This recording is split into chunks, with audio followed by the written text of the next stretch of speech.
andika okwagala bagala bafuna abapya kati we mugwira mu basawo abafere ab'ekinnansi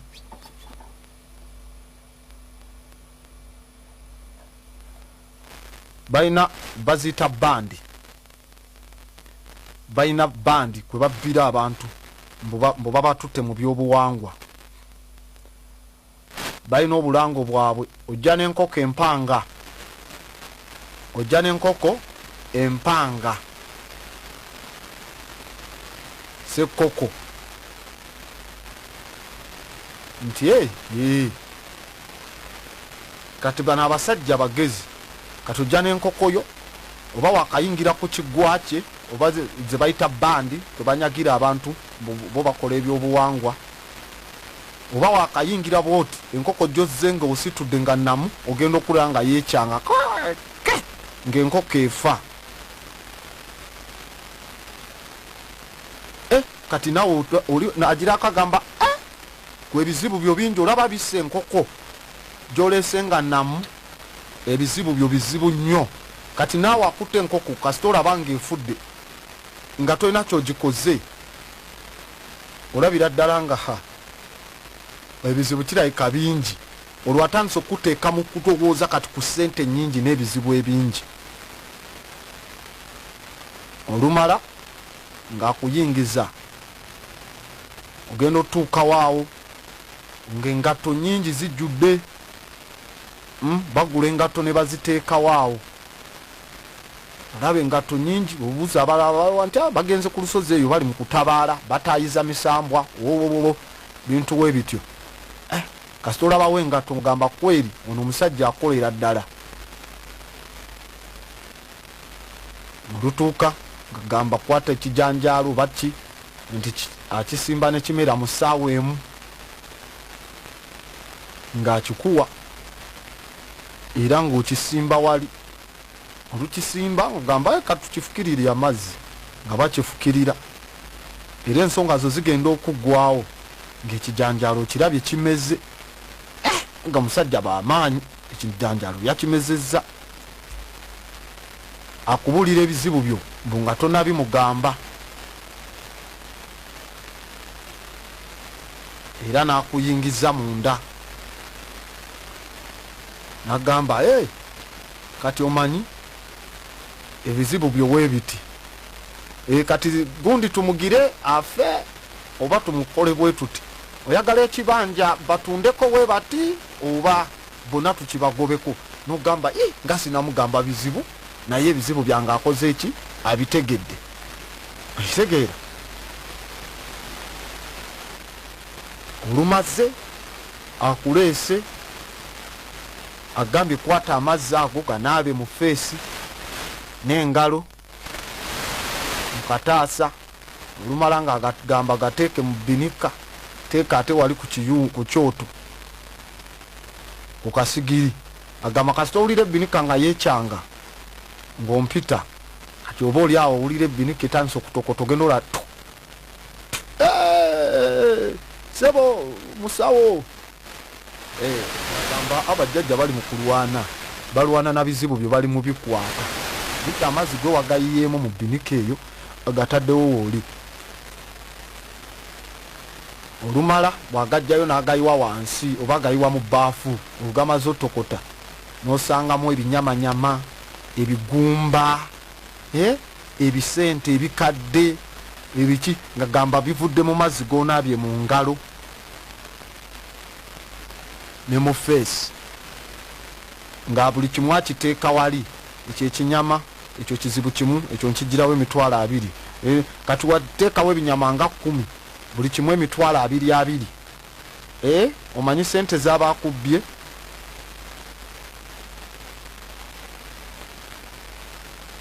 sente z'abakubbye ebinyama 10 ku mitwalo 2 ezo ziba miliyoni meka 2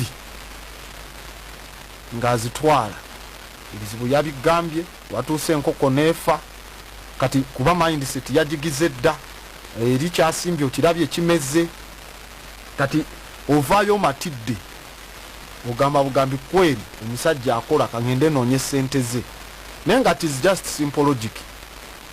Wano webayingirira ku kiggwa bamanya abantu nti bali mu buwanvu bwenkana ki abantu baba mu futi bweziti ne bwezijuka enkoko bagamba jango ogikutte n'emikono gy'ebiri ng'ogitunuza mu maaso era bagamba akola misana takola yekiro olusobola okugamba ebintu byabwe bikuumuufu omanyi kye bakola kuba ekiro ojja kuba otegeera kati ye wano emisana wooleetera enkoko ng'ogisitudde ku saidi z'oluggi we muyingirira nti embuga ye gye yasiba olugo baba bateekamu amatala ga infrared.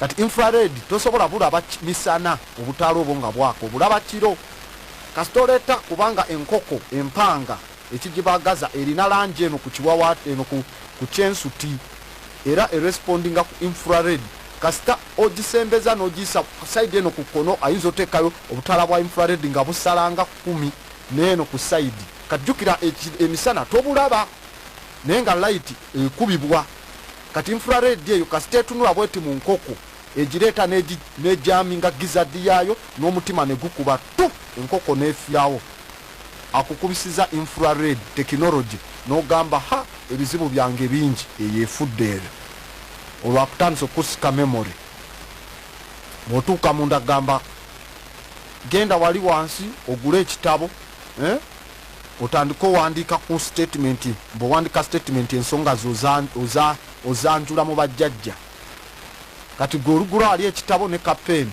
olujja babawo n'akatebe olusikamu wagamba genda otuule wali ku katebe k'abajjajja onyonyole ensonga zo kati w'otuula of course oba oli muziwandiika ye ng'alina eri takulinako kati kali ka spy camera kaba kakola kye tuyita close shot kaba kasikaninga kali eri waggulu mu ssubi akadi justinze buli kigambo ky'owandiika njagala ku ttaka eryo semwogerera aveeko nsigaleko nzekka ojjukira owandiika statement nti ozanjula mu bajjajja ye eri ka kamera nga eri yazifunye dda byowandiika byawandiika olumala nga jja okyawandiika olwali ku ssimu ejja tuli ku mbuga sebo kati oyagala semwogerera ave ku ttaka oba osigaleko wekka omusajja sinabimugamba nzira openo mu bajjajja ye ensonga eri yazitegedde dda jjukira oli eri mu kasiisira wekka yali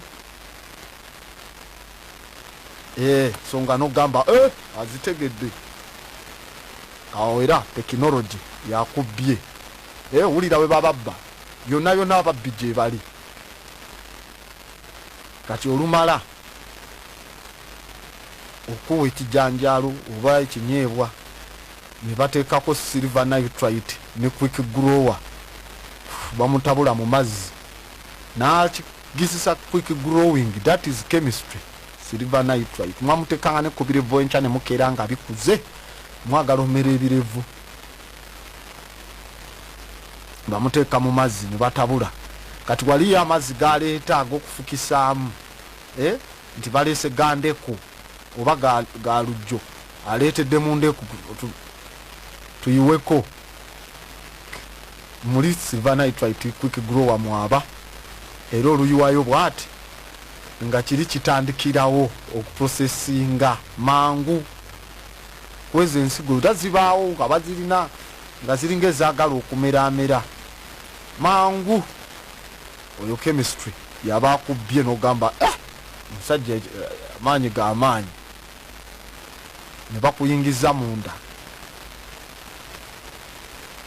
nduyingira munda amazzi omaze okuganaaba agatadde mu kabinika ati mu kabinika kanaga kyetaaga ganguwa okwesera jjuka wagaye mu kabinika kati ye ng'aleeta akasaanikira nga awummuzaako ku binika kuba gwe jjuka wayeemu mazzi n'agira kati n'ateekako ye yaleeta n'ateekako akasaanikira n'otandika okuwuliriza nga bitokoto genda owulira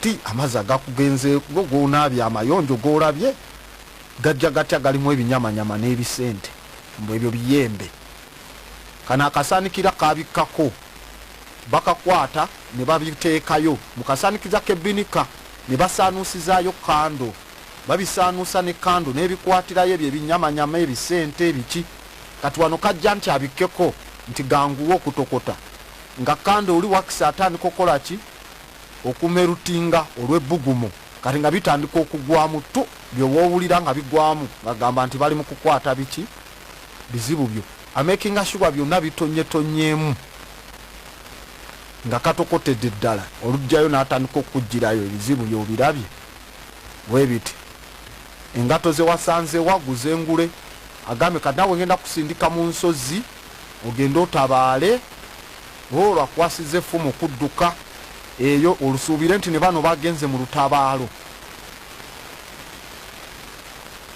olumala nga yakutikkula ssente ze bulungi ng'akubisiza tekinologi nakukwata bwongo akubisiza infrared akubisiza silver nitrite akubisiza kamera akubisiza wax gwatokoteseza eno nga gamba nti byebizibu byo oluvaayo ng'ojja kati naawe ate n'otandika otufiirako nze oli owange mutuufu kuba bye yagamba genda ogire ofiirawo oli manyi baba bagezi gamba funayo ensawo yabajjajja katujja nga bateramu omutwalo buli wiiki zaabu togikwatako kumala myaka 2 bajja kuba bakola ku nsonga ze z'okuva mu bwavu kati eyo myaka 2 wegigwerako oba osevinze sente nyingi era boddayo nga gamba kati ku nsawo y'abajjajja bagambye gikwate o investinge n'akusomesa bagambye omukisa gwo gujja kuba muki mu hardware ng'otandika byamanye ebijja otambula mpola ng'oganagendayo nantereza napiraki obugaga kati mbulina oba naye nga is just psychological manipulation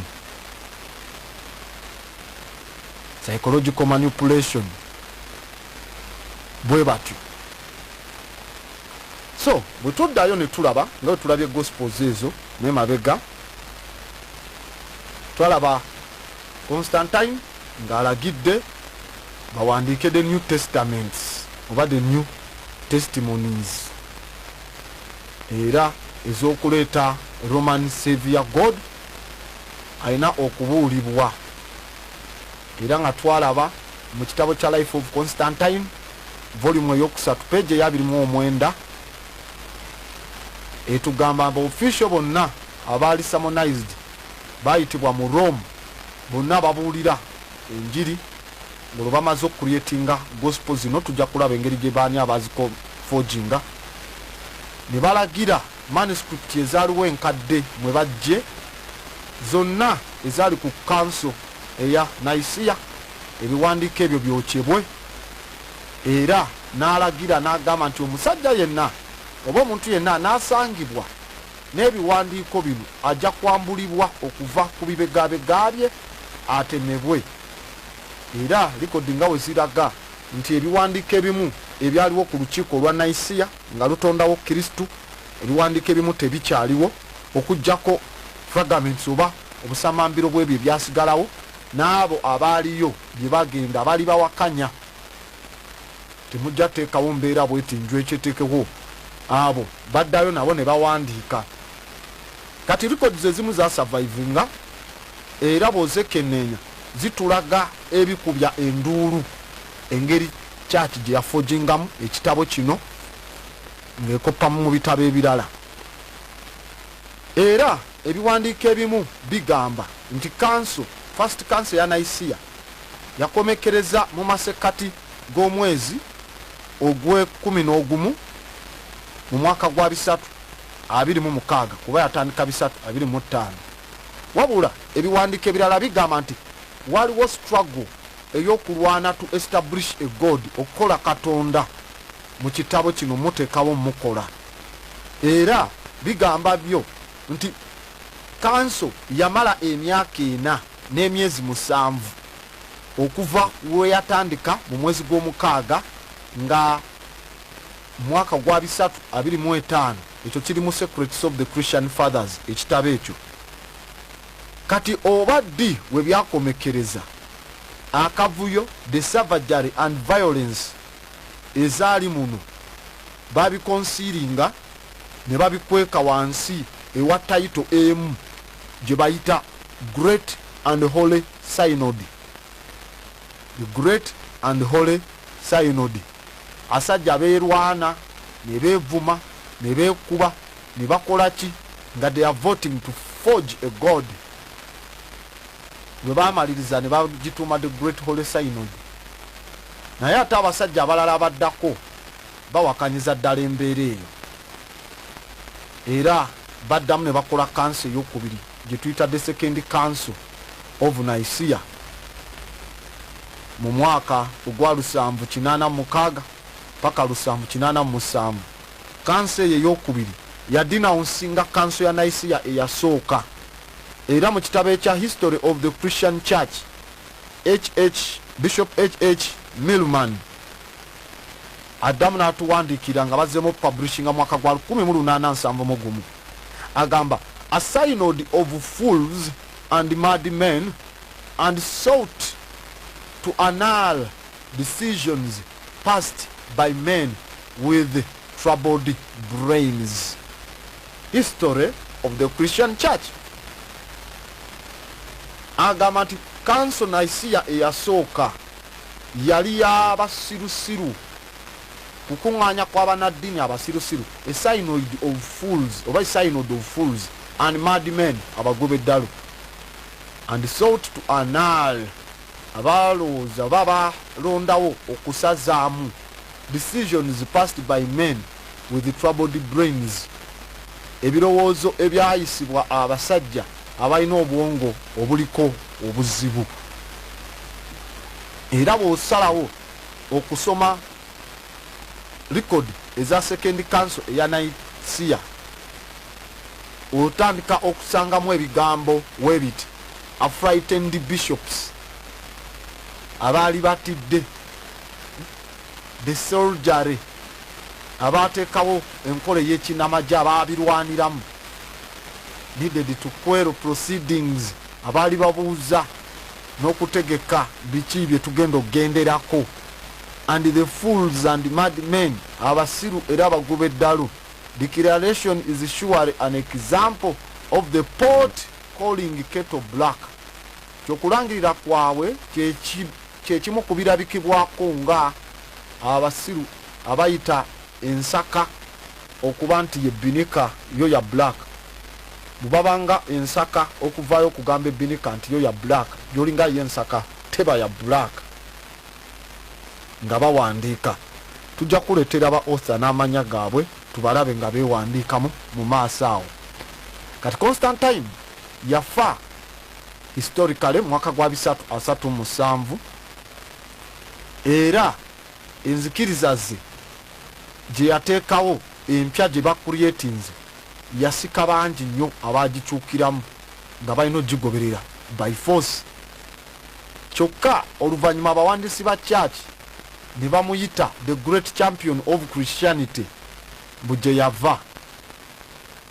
Abasajja bano Abarome ne bamuwandiikako mu kitabo ekya Encyclopedia of the Roman Empire, Matthew Burnison, Facts on File, ku page ey'ekinana agamba bamuwa erinnya the legal status as the religion of the Roman Empire.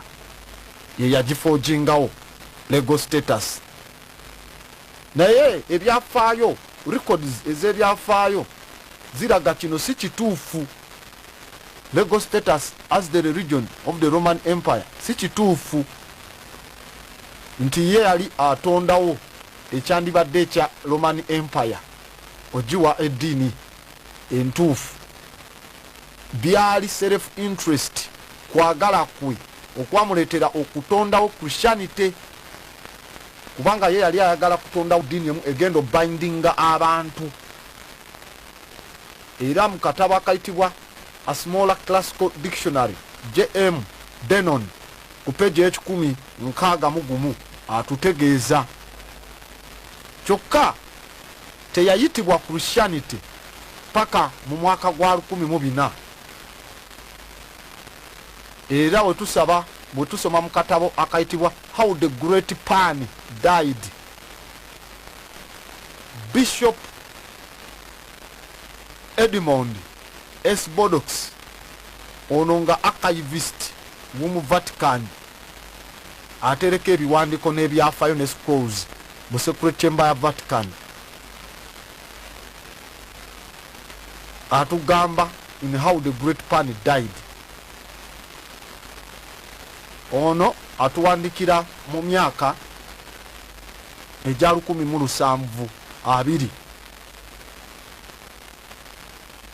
atugamba it was not called Christianity until the 15th century ku page ya 45 paka kwa 47.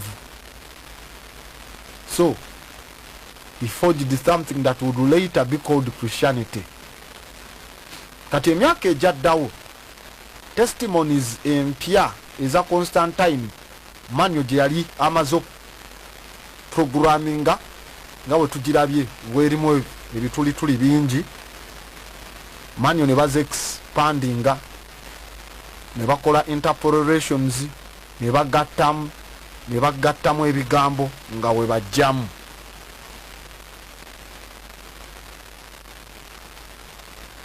Era mu kitabo ekya Catholic Encyclopedia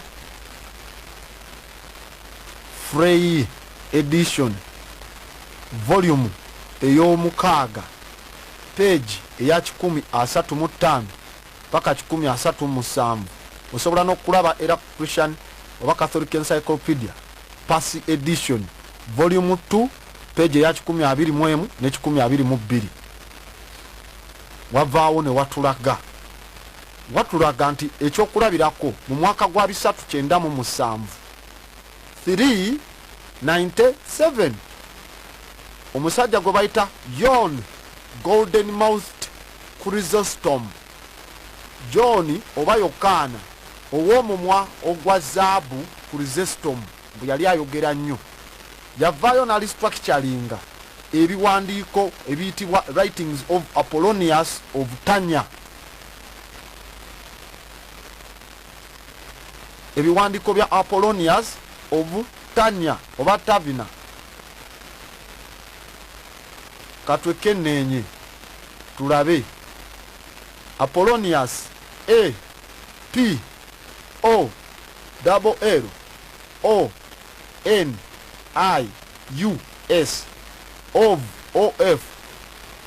Tanya is T Y A N A. John Golden-Mouthed Chrysostom yakyusa ebiwandiiko bya Apollonius wa Tanya mu mwaka gwa 397 n'ajjayo agabozi agaaliyo agedda n'agafuula ebitundu ku New Testament eya Bible mu 397 era mu Catholic Encyclopedia yetulaga bino bitabo bya Church Katolika eri mu kulaga how the Gospels were forged. Ne mu kitabo kya Secret of the Christian Fathers era ne kitunyonnyola kati erinnya lya Latini ery'Olulatini erya Apollonius olyo watanya erinnya lye erya Latini erya Apollonius aba Paulus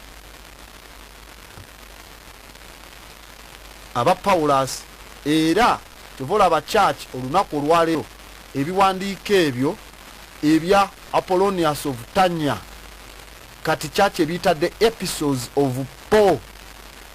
The episodes of Paul, episode EPISTLES of Paul, ebbaluwa za Paulo omutume.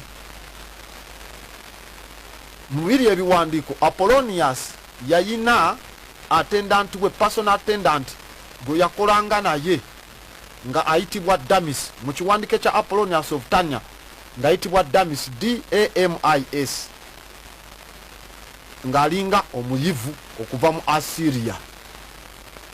Kati era Damis oyo eyali alabira Apollonius kati ne bamufuula Apollonius n'afuuka Paulus.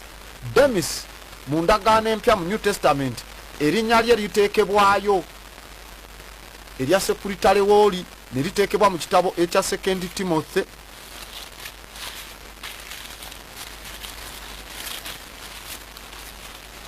tugende mu 2 Timothy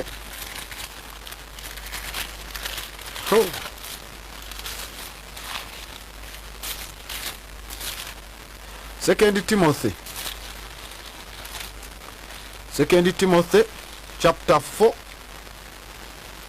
verse 14. No, chapter 4 verse 10, not 14. 2 Timothy chapter 4 verse 10. Wagamba watya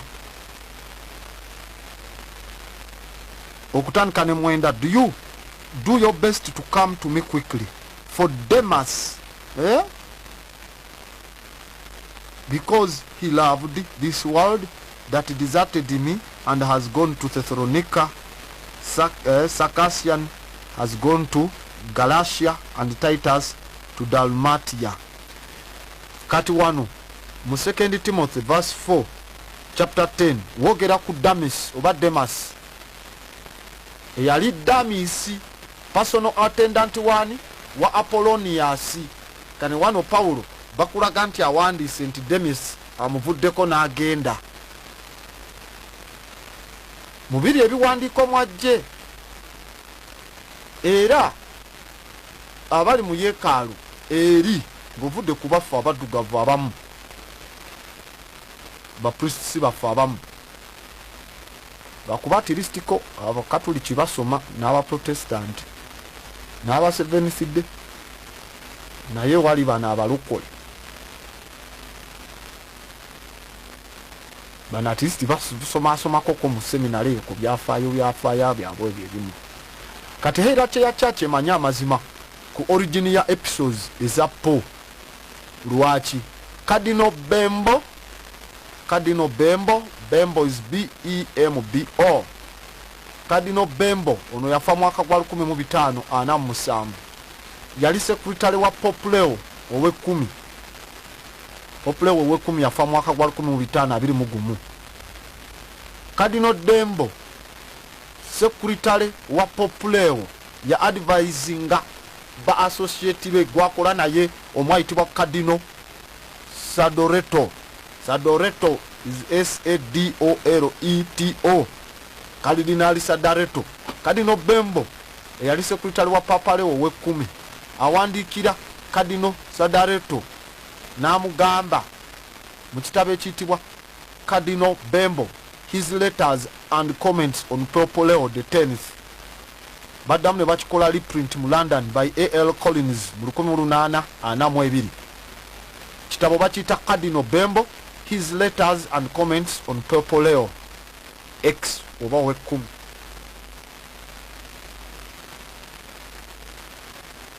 Avaayo n'agamba, don't take them as true sayings.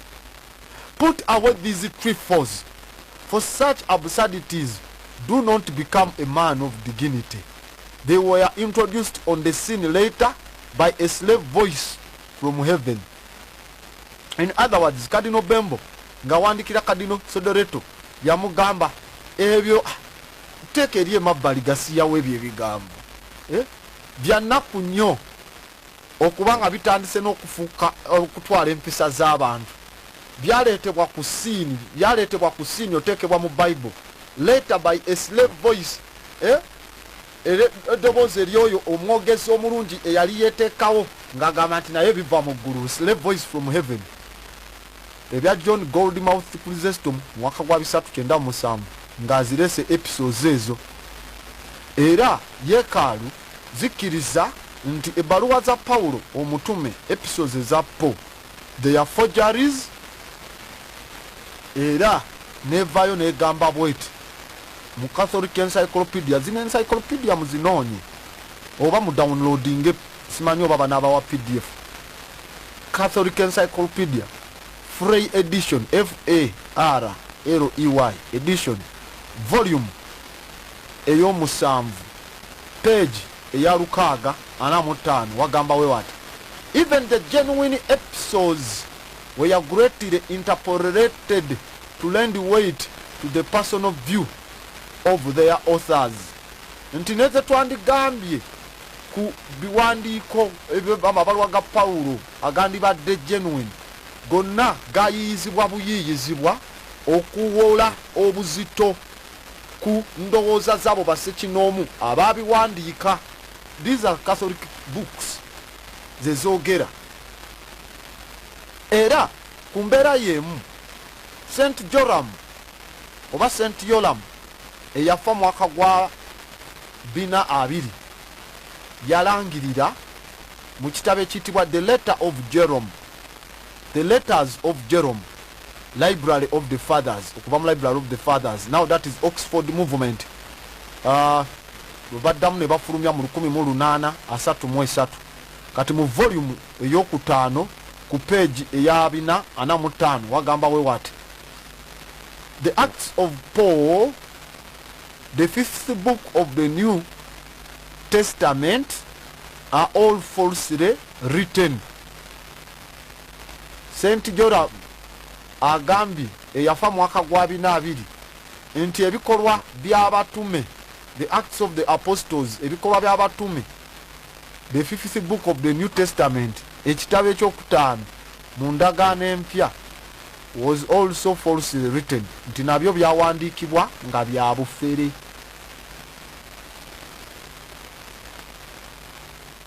Byawandiikibwa nga bya bufere. They are all forgeries. So what do you do after finding out nti ebintu bye tubadde tutambulirako it's all forgery? Yeah?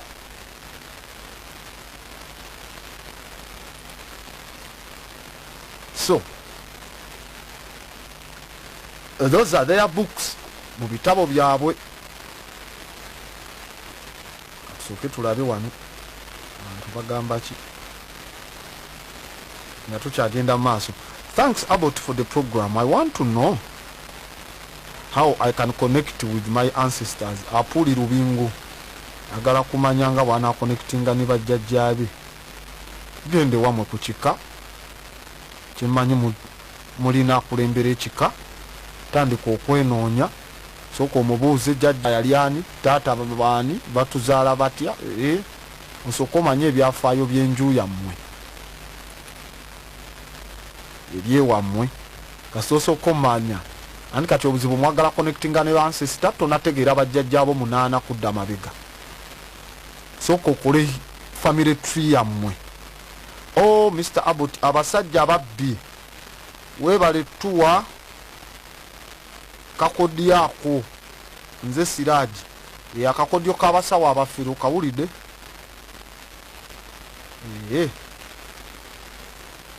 Hey Abbott, tell me, how did these people know that God is a man, not a woman, yet he is invisible?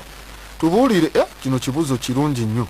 Abbott, kyogala wamu tubulire bana abantu bamanya batya nti Katonda musajja nga mbwate si mukyala,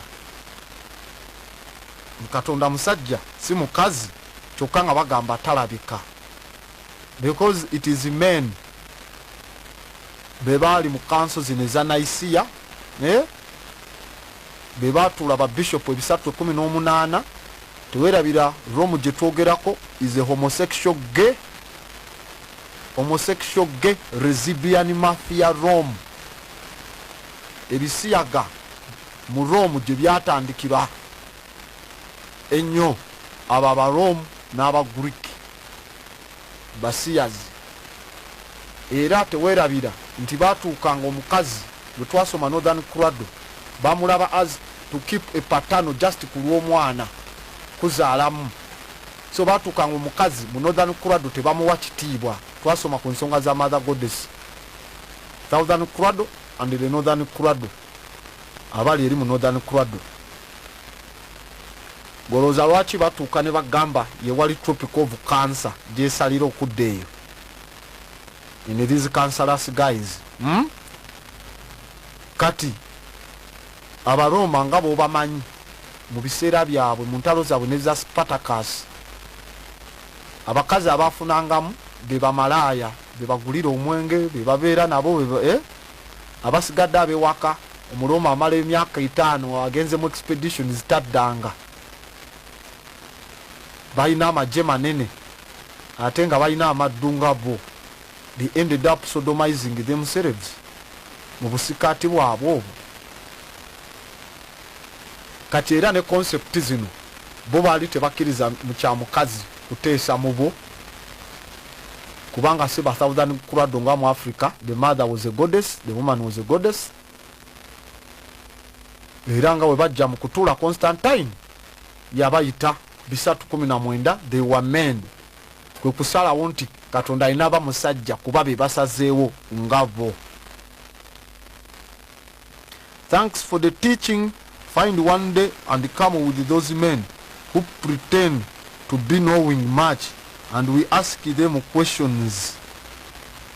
I'm on air with 10 students. Siraji kwali n'abayizi 10. They have a saying which say, blessed are those who believe in what they don't know. What a fake saying. Bayina enjogera egamba nti bayina omukisa abo abakkiriza bye batalabyeko. Nzikiriza kyeyo eri ekifeeke bwetyo. Nze I believe after seeing. What was the use of hot springs in African system? Hot springs abantu bagendangamu for cleansing emibiri mu bitagata okutuulamu nga olaba abantu abafuna kye tuyita hot bath. Amazzi gano gava eri ku seabed naye gayita mu ewandibadde nga subsidiary zone ezikurakinze mu manto wansi mu mayinja ewali omuliro oba ewali olwege, kubanga wansi seismic movement ezibezayo tulinayo olwege wansi lava. Kati gye gava naye bwe gajja gayitamu awo n'ebirungo ebyenjawulo ebibadde molten n'ebikibye okuva mu ttaka wansi, nga bwolaba nti tulina okukkiriza otutambuzaako olumu ebigere tuconnectinge n'ettaka, the ground, kubanga lye livaamu bye tulya.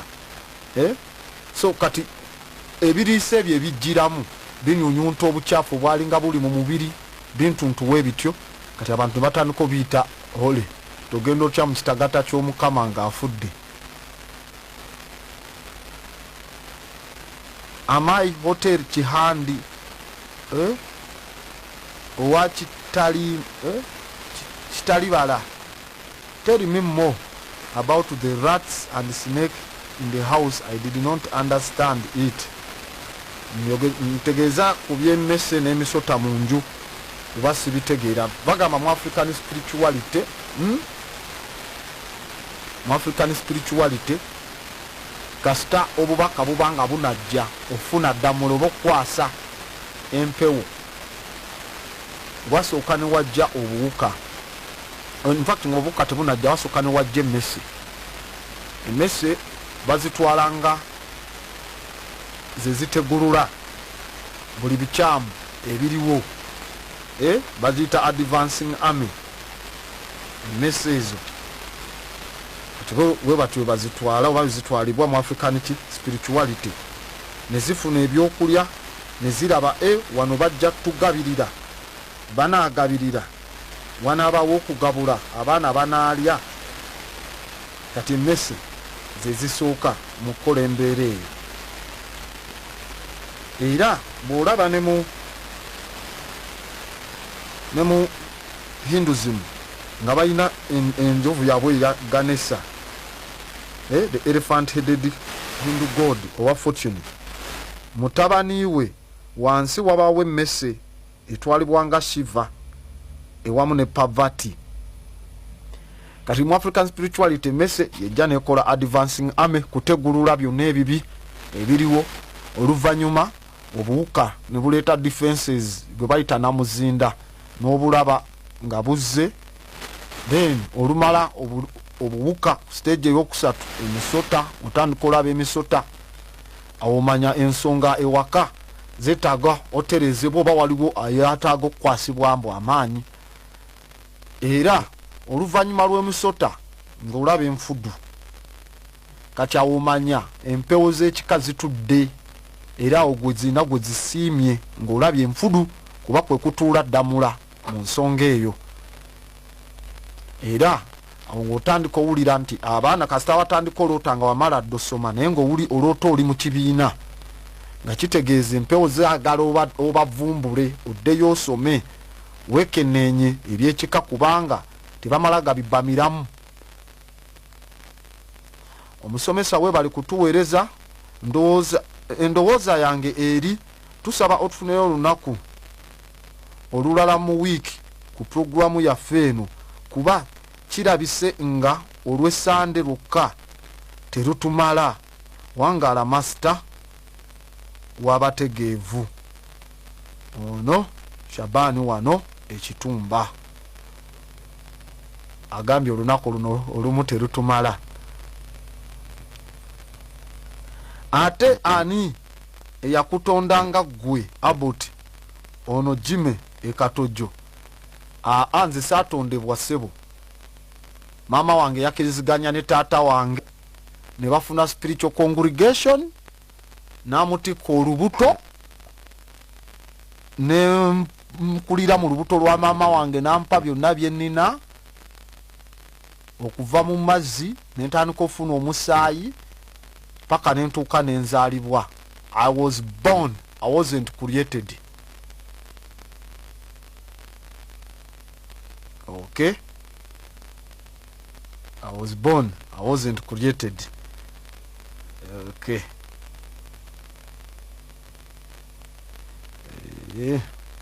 Message muzisindike. Bubakerede wowe amusenfuma around town.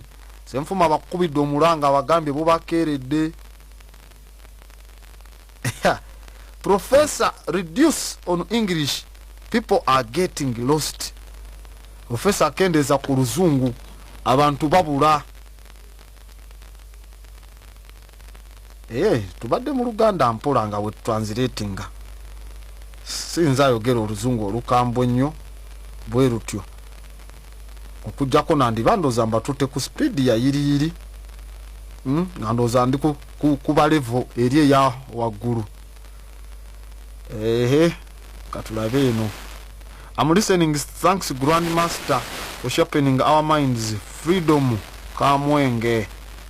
Freedom Kamwenge. Freedom esimu yo kate maleke emirembe naye tujja kwatagana olulala. Ayibatayiya kakande gazira Rwanda.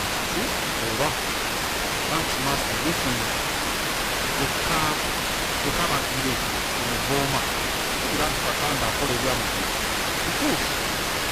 wali murazeri wali ajunga murako orabewa asobola kuwonya bonna abalimu lwaki coronavirus bakutema bagamba saala olina coronavirus abaana bawatoka wabalaba bagenze ku ssimu nebakomawo ne bagamba balina coronavirus.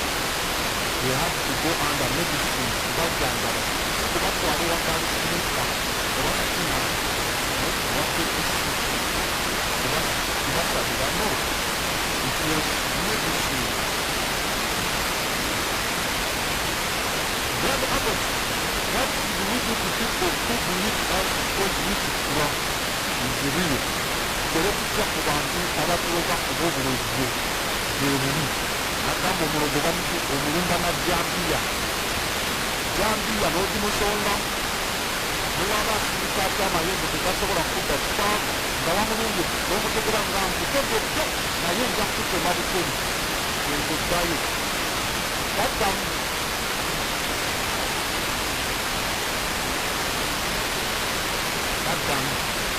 olwakiriza okumba byombi. Abbott omusomesa waffe omulungi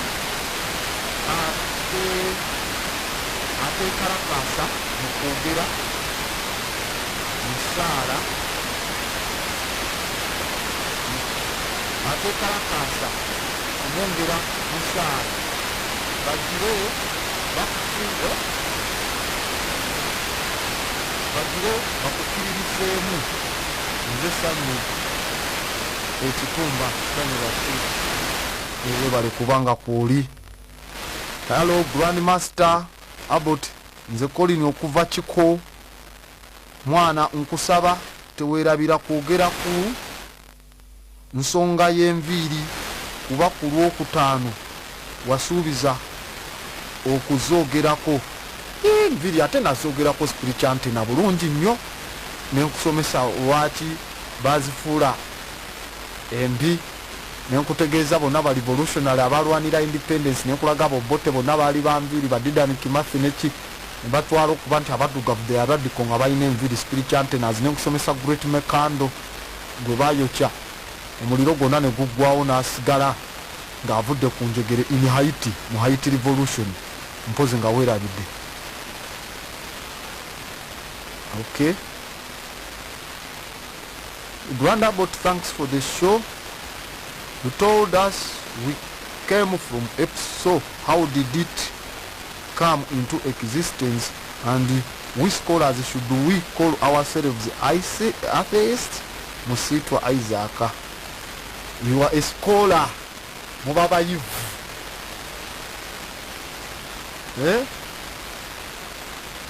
Ku nsonga eyo otugambe tuva mu Epsi mba nina okuzaayo kati waliko ku lesoni yange esooka nasomesa ensi nga bwe planeti yaffe yatandikamu omwezi we twagufuna ebintu ebyasooka ku nsi ne tusoma great extinction dinosaurs nga zivuddewo ne tusoma ku mmesi nga zikomyewo rodents ne zigira paka evolution bwe twatuuka ku bantu age of the monkey ne tusoma zirima olangotung ne tusoma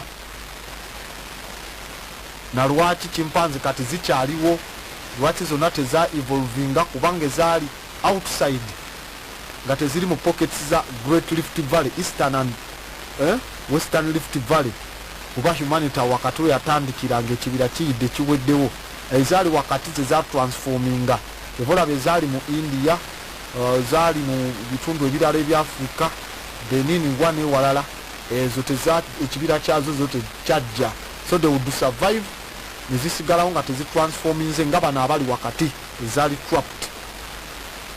That's where the evolution happened. I'm Isaac Abbott. I'm combat ready, i.e. my Bible, my pen, my book, ready for your massive philosophy.